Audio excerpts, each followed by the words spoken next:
오늘 우리에게 주신 하나님의 말씀은 전도서 8장 9절에서 17절 말씀입니다. 전도서 8장 9절에서 17절 말씀, 구약성경 956면에 있는 전도서 8장 9절에서 17절 말씀입니다. 우리 한 절씩 교독하겠습니다. 내가 이 모든 것을 보고 해 아래에서 행하는 모든 일을 마음에 두고 살핀즉 사람이 사람을 주장하여 해롭게 하는 때가 있도다. 그런 후에 내가 본즉 악인들은 장사 지낸 바 되어 거룩한 곳을 떠나 그들이 그렇게 행한 성읍 안에서 잊어버린 바 되었으니 이것도 헛되도다. 악한 일에 관한 징벌이 속히 실행되지 아니하므로 인생들이 악을 행하는 데에 마음이 담대하도다.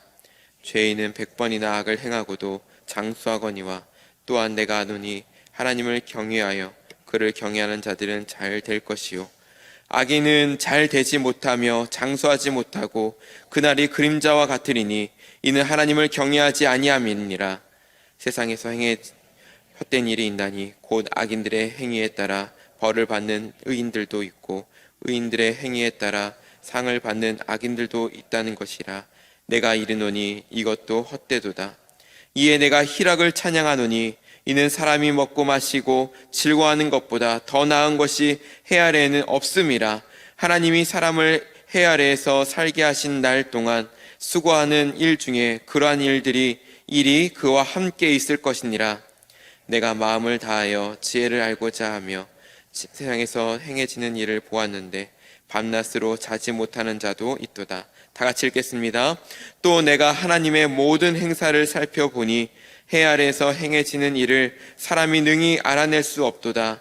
사람이 아무리 애써 알아보려고 할지라도 능히 알지 못하나니 비록 지혜자가 아노라 할지라도 능히 알아내지 못하노라. 아멘. 오늘 말씀은 부조리한 세상에 맞서는 지혜라는 제목으로 말씀을 나누고자 합니다. 하나님은 뭐 하시나 저런 사람을 안 잡아가시고 한 어르신의 말을 잊을 수가 없습니다. 우리는 인생을 살아가다 보면 항상 시험에 드는 것은 악의 문제일 것입니다. 직장에서 때로는 학교에서 거짓을 일삼고 여러 행포로 어려움을 주는 사람들이 있죠. 우리 주변에 그런 사람들이 있을 것입니다. 이런 사람들이 때로는 더 진급이 빠르기도 하고 더 잘 되는 것을 보면 나도 모르게 이 어르신의 말처럼 고백할 때가 있습니다. 하나님은 뭐 하시나 저런 사람은 안 잡아가고. 오늘 본문을 통해 우리는 악인에 관한 세 가지 질문에 대한 답을 찾고자 합니다. 첫 번째 질문입니다. 과연 악인은 그에 합당한 심판을 받고 있는가?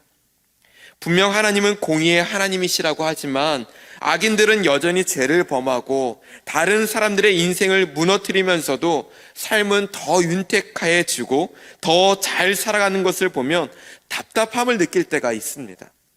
이런 모습을 보면 우리가 신앙을 갖고 있기에 하나님이 반드시 심판하실 것이라는 믿음을 갖고는 있어요. 그런데 마음에는 분노가 일어나고 이해되지 않을 때가 있습니다.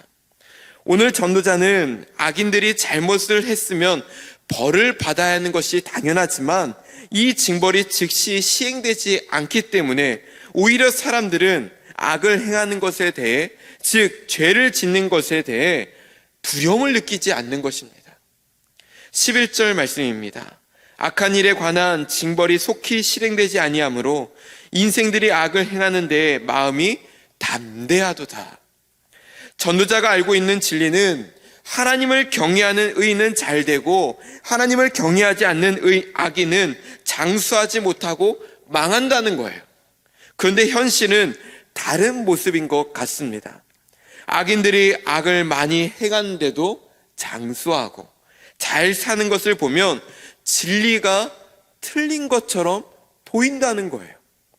그래서 10절 말씀에 보면 그런 후에 내가 본즉 악인들은 장사 지낸 바 되어 거룩한 곳을 떠나 그들이 그렇게 행한 성읍 안에서 잊어버린 바 되었으니 이것도 헛되도다. 악인들의 결말은 인생의 마지막이 절망스럽고 고통스러워야 하는데 오히려 심판을 경험하지 않고 평안하게 죽어서 장사되어 잊혀가는 그 모습에 대해서 탄식하고 있는 것입니다. 이러한 악인의 모습은 신앙인들에게 현실과 신앙 사이에 괴리감을 가져다 주죠. 그러나 여기서 우리가 기억해야 할 분명한 진리는 하나님은 공의로우신 분이시고 죄인을 반드시 심판하신다는 거예요. 하나님은 죄를 싫어하시고 반드시 죄에 대한 대가를 치르시는 분이시라는 것입니다. 십자가 사건은 가장 우리에게 공의의 하나님이심을 우리에게 보여주시는 한 예입니다. 악에 대한 징벌이 시행되지 않는 문제에 대해 우리에게 답을 주고 있죠. 하나님은 공의의 하나님이시기 때문에 반드시 십자가 사건을 계획할 수밖에 없었고, 죄인을 구원하기 위해서 예수님께서 십자가에 달려 죽으신 것입니다. 만약 하나님께서 악인들의 심판에 대해 간과하셨다면 결코 십자가 사건은 없었을 것이고 우리는 구원받지 못했을 것입니다. 십자가 사건을 통해 하나님께서는 공의로우신 하나님이심을 온 세상에 드러낸 것입니다. 세상은 여전히 하나님께서 보여주신 십자가를 거부함으로 하나님의 엄중한 심판을 깨닫지 못하고 회개할 기회를 놓치고 있는 거예요. 하나님은 반드시 죄인을 심판하시며 그 심판의 결과는 우리가 감당할 수 없을 정도로 너무나도 무겁고 고통스러울 것입니다. 세상은 악을 행하며 그 순간 느껴지는 즐거움과 쾌락을 즐김으로 앞으로 그들에게 닥칠 영원한 하나님의 진노를 알지 못하며 살아가는 것입니다. 남을 속이고 남의 삶을 짓밟으며 더 담대하게 살아가는 모습은 우리를 더욱 분노케 할지도 모릅니다. 하지만 우리는 십자가를 바라보며 하나님의 때에 반드시 심판의 날에 있음을 기억하여 앞으로 다가올 그 상황에서도 믿음으로 살아갈 수 있기를 바랍니다. 십자가를 믿으면서 어떻게 악이 아무것도 아니라고, 별일 생기지 않을 것이라고 생각할 수 있겠습니까? 십자가를 바라보며 악한 자들의 인생을 부러워하지 말고 우리 모두가 그 악한 인생에 동참하지 않기를 바랍니다. 두 번째 질문입니다. 악인에게 벌을 받는 의인과 의인에게 상을 받는 악인이 공존하는 세상에서 어떻게 살아가야 하는가입니다. 전도자는 하나님을 경외하며 경건하게 살았음에도 악인에게 합당한 벌을 받는 의인이 있고, 온갖 악을 행했음에도 의인에게 합당한 상을 받는 악인이 있는 현실에 대해 질문하고 있습니다. 참 아이러니하죠. 나는 열심히 신앙생활하고 하나님을 경외하며 정직하게 살았는데 오히려 저런 사람이 내 상사이고 저런 사람한테 지시를 받아야 하니 하루하루가 너무 힘들고 지치는 겁니다. 내가 더 인정받아야 되는 건 아닌지, 내가 더 빨리 진급해야 되는 건 아닌지 생각해보지만 내 생각과는 다르게 흘러가는 것을 때로는 이해되지 못할 때가 있습니다. 이러한 삶에서 우리는 어떻게 살아가야 할까요? 전도자는 15절을 통해 우리에게 교훈하고 있습니다. 이에 내가 희락을 찬양하노니 이는 사람이 먹고 마시고 즐거워하는 것보다 더 나은 것이 해 아래에는 없습니다. 하나님이 사람을 해 아래에서 살게 하신 날 동안 수고하는 일 중에 그러한 일이 그와 함께 있을 것이니라. 하나님께서 우리에게 주신 하루하루를 먹고 마시고 즐거워하면서 살아가라는 거예요. 사람이 인생에서 많이 수고하고 참고 견디며 노력하는 것이 어떤 결과를 가져올지 알 수 없기에 우리에게 주어진 하루하루를 즐기며 감사하며 만족하는 것이 지혜라는 것입니다. 그런데 여기서 먹고 마시고 즐거워하는 것은 세상적인 쾌락에서 가져오는 즐거움을 말하는 것이 아닙니다. 그것은 성령 안에서 누리는 영원하고 흔들리지 않는 기쁨을 말하는 거예요. 로마서 14장 17절 말씀에 이렇게 말씀하고 있습니다. 하나님의 나라는 먹는 것과 마시는 것이 아니요 오직 성령 안에 있는 의와 평강과 희락이라. 하나님이 주시는 의와 평강과 희락은 세상에서 주어지는 상황과 환경에 따라 바뀌거나 없어지는 것이 아닙니다. 변함없이 우리와 함께 하시는 성령께서 우리와 함께 할 때 주어지는 그 기쁨은 세상을 넉넉히 이기는 힘이 된다는 것입니다. 세상에서 찾는 즐거움은 단회적이고 공허감과 허무함이 뒤따르고 환경과 상황에 영향을 받는 경우들이 많습니다. 하지만 성령 안에서 누리는 참된 희락은 다른 일시적인 희락과는 다르다는 거예요. 우리가 명예를 얻고자 하고 돈을 많이 벌고자 하는 그 기쁨과는 전혀 차원이 다르다는 것입니다. 내가 어디를 가든지 내가 너와 함께 하시겠다는 그 하나님의 약속처럼 억울하고 참기 어려운 순간에도, 고난과 아픔이 찾아오는 시간에도 성령께서 주시는 기쁨과 감사는 이 모든 것을 극복하게 하고 다시 한 걸음 내딛게 만든다는 것입니다. 그래서 우리는 세상의 희락을 찾기 위해 살아가는 것이 아니라 성령 안에서 영원히 누릴 희락을 찾아가는 우리 모두가 되어지기를 소망합니다. 세 번째 질문입니다. 하나님의 뜻을 깨닫기 위해 애를 쓰지만 그 뜻을 알지 못하는 것이 맞는 것인가? 전도자는 마음을 다해 하나님의 뜻을 깨닫고 세상에서 일어나는 일들을 이해해 보고자 밤낮 자지 않고 정말 하나님께 기도하고 물었다는 것입니다. 전도자는 결국 해 아래서 벌어지는 모든 일을 사람이 능히 알아낼 수 없다라는 결론을 내리게 되죠. 아무리 애쓰고 알아보려고 할지라도 도저히 깨달을 수 없었다는 겁니다. 우리도 마찬가지지 않습니까? 건강의 문제에 대해서, 사랑하는 사람과의 이별에 있어서, 진로와 결혼, 사고와 아픔, 세상이 살아가면서 나에게 찾아오는 여러 가지 수많은 일들에 대해 아무리 생각하고 또 생각해도 이해되지 않는 문제들이 우리의 삶에 너무나도 많다는 사실이에요. 이해가 안 되니까 그것을 놓치지 못해서 때로는 답답하기도 하고 화도 나기도 하고 동굴에 들어가기도 합니다.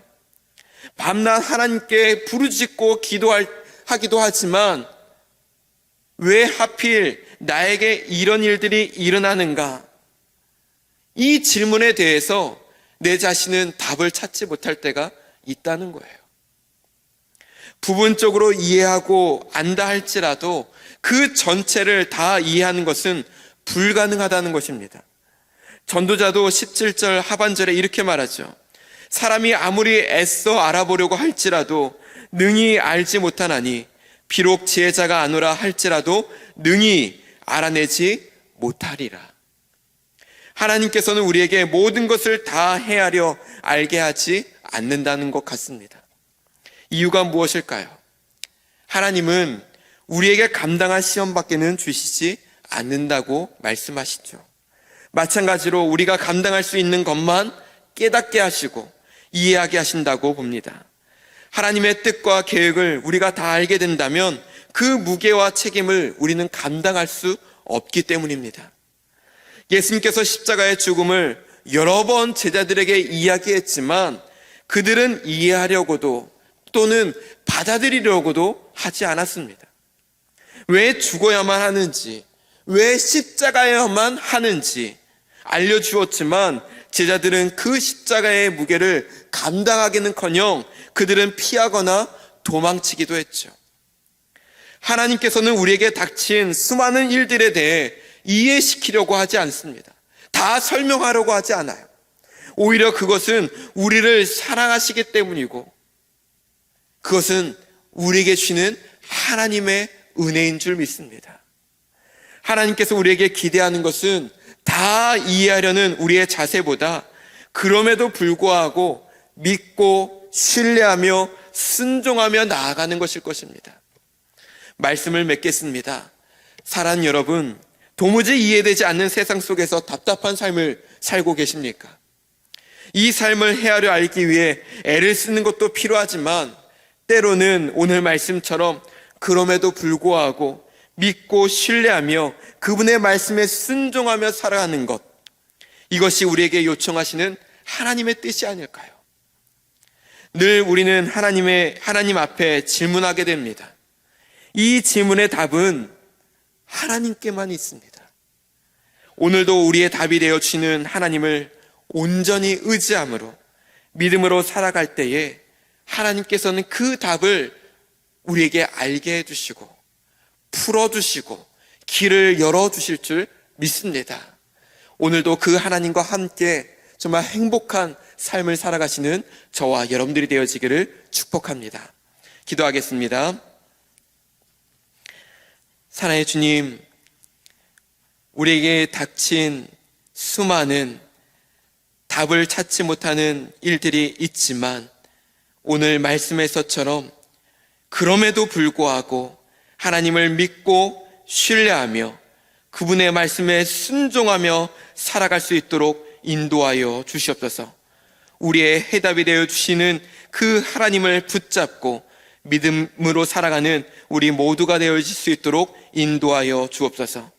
때로는 우리의 마음, 우리가 이해되지 않고 계획대로 되지 않을지라도 답답하고 억울하고 정말 너무나도 속상한 삶을 살아갈지라도 하나님께서 우리의 마음을 어루만져 주시고 힘을 주시고 우리와 함께 걸어갈 때에 다시금 일어나 달려나가는 우리의 모습을 발견할 수 있도록 인도하여 주옵소서. 오늘도 우리와 함께 하실 주님을 찬양하오며 예수 그리스도의 이름으로 기도드립니다. 아멘.